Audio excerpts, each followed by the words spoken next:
सभी को राधे राधे, जय श्री कृष्ण। तो आज है पुत्रदा एकादशी, जगत के पालनहार भगवान विष्णु को समर्पित है। इस शुभ अवसर पर लक्ष्मी नारायण जी की पूजा की जाती है।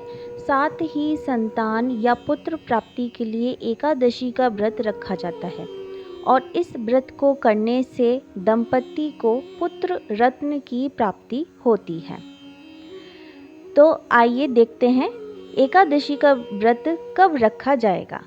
तो वैदिक पंचांग के अनुसार आज यानी मंगलवार 5 अगस्त को पुत्रदा एकादशी और मंगला गौरी व्रत है। पुत्रदा एकादशी पर्व हर साल सावन माह के शुक्ल पक्ष की एकादशी तिथि को मनाया जाता है। इस शुभ अवसर पर भगवान विष्णु और माँ लक्ष्मी की भक्ति भाव से पूजा की जाती है।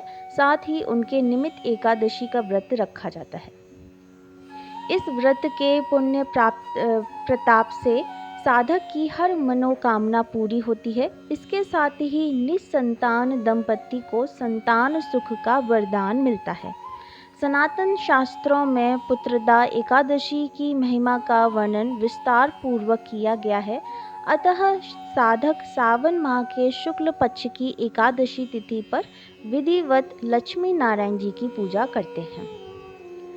अगर आप भी अपनी मनचाही मुराद पाना चाहते हैं तो पुत्रदा एकादशी के शुभ अवसर पर भक्ति भाव से लक्ष्मी नारायण जी की पूजा करें और साथ ही पूजा के समय पुत्रदा एकादशी की व्रत कथा का पाठ अवश्य करें। इस व्रत कथा के बिना भगवान विष्णु की पूजा अधूरी मानी जाती है।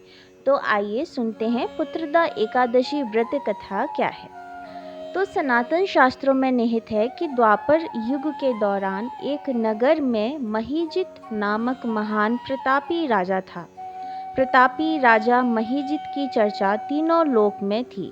हालांकि राजा महीजित की कोई संतान नहीं थी, इसके लिए महीजित हमेशा चिंतित रहते थे। एक बार की बात है, राजा महीजित ने प्रजा की भलाई और उत्तराधिकारी की चिंता कर सभा बुलाई और इस सभा में सभी वरिष्ठ मंत्री और प्रजा के लोग उपस्थित हुए।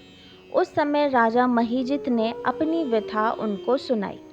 राजा महीजित ने कहा कि आज तक मैंने कोई अपराध नहीं किया और ना ही किसी का दिल दुखाया, वहीं ना ही किसी के साथ अन्याय किया। प्रजा के हित के लिए दिन रात मेहनत की, प्रजा का प्यार मिला तो आज साम्राज्य खड़ा हुआ। मुझे अब यह चिंता हो रही है कि अगर कोई योग्य उत्तराधिकारी नहीं मिला तो प्रजा के साथ न्याय कौन करेगा और इस राज्य की रक्षा कौन करेगा। यह सुन मंत्रीगण और प्रजाजनों ने कहा, हे राजन, आप चिंता न करें, इस जटिल समस्या का हल अवश्य हम लोग निकाल लेंगे। इसके लिए महान ऋषि मुनि का सहारा लिया जाएगा, उनकी राय सुनी जाएगी, उनके कहे वचनों का पालन किया जाएगा। मंत्रीगण की यह बात सुन राजा महीजित थोड़े प्रसन्न हुए। इसके अगले दिन मंत्रीगण और प्रजाजन वन की ओर कूच कर गए।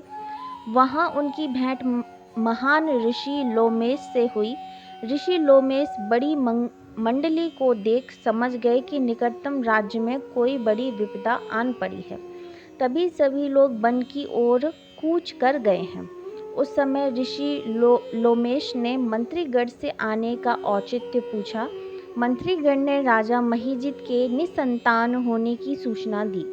यह जान ऋषि लोमेश ने कहा, राजा महीजित दंपति और आप सभी सावन माह के शुक्ल पक्ष की एकादशी का व्रत करें और इस व्रत को करने से पुत्र रत्न की प्राप्ति होती है।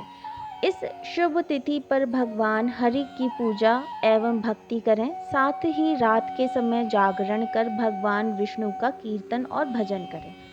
ऋषि लोमेश के वचनों का पालन कर प्रजाजनों के साथ राजा महीजित और उनकी धर्म पत्नी ने पुत्रदा एकादशी का व्रत किया। इस व्रत के पुण्य प्रताप से कालांतर में राजा महीजित को पुत्र रत्न की प्राप्ति हुई। अतः सावन माह के शुक्ल पक्ष की एकादशी को पुत्रदा एकादशी कहते हैं। ओम नमो भगवते वासुदेवाय नमः।